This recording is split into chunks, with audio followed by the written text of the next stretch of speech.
दक्षिण विजय के बिना भाजपा का 370 सीटें जीतने का सपना पूरा नहीं हो सकता है और इसके लिए पीएम मोदी ने कमर कस ली है।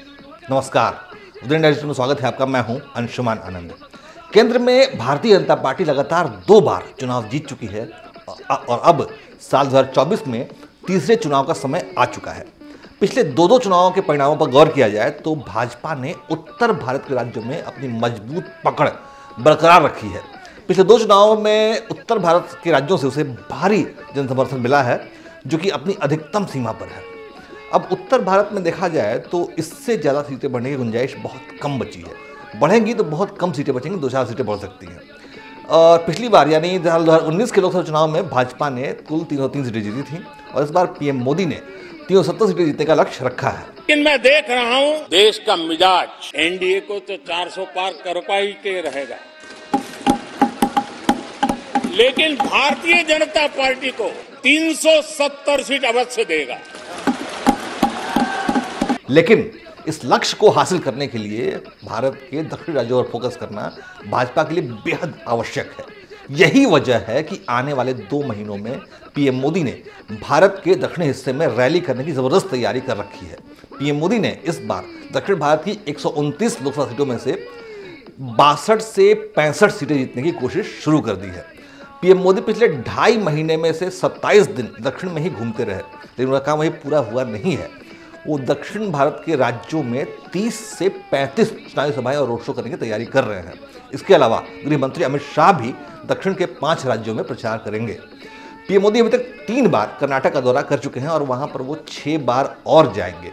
कर्नाटक में भाजपा की सरकार थी, लेकिन इस बार सरकार विधानसभा में भाजपा हारी और उसकी सरकार चली गई और यही वजह है कि पीएम मोदी का फोकस कर्नाटक से ज़्यादा है ताकि वो पिछली बार की तरह प्रदर्शन कर पाएँ।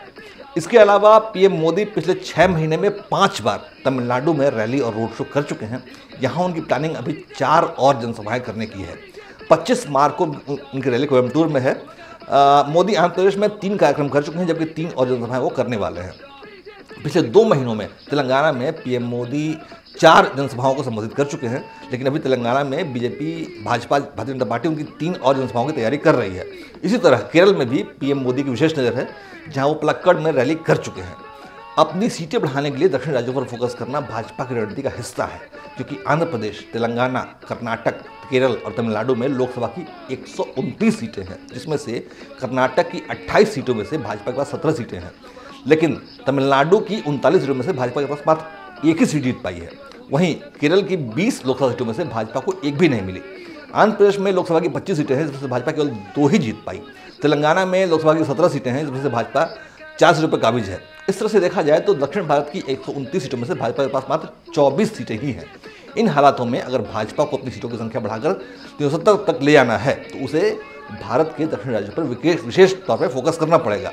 इस सत्य को पीएम मोदी भी अच्छी तरह जानते हैं, इसीलिए भाजपा दक्षिण के राज्यों के लिए ज़्यादा ताकत झोंक रही है। अगर दक्षिण से भाजपा को 60 से 65 सीटें आ जाती है तो वो आसानी से 370 सीटें जीतने का अपना लक्ष्य हासिल कर लेगी। जय हिंद, जय भारत।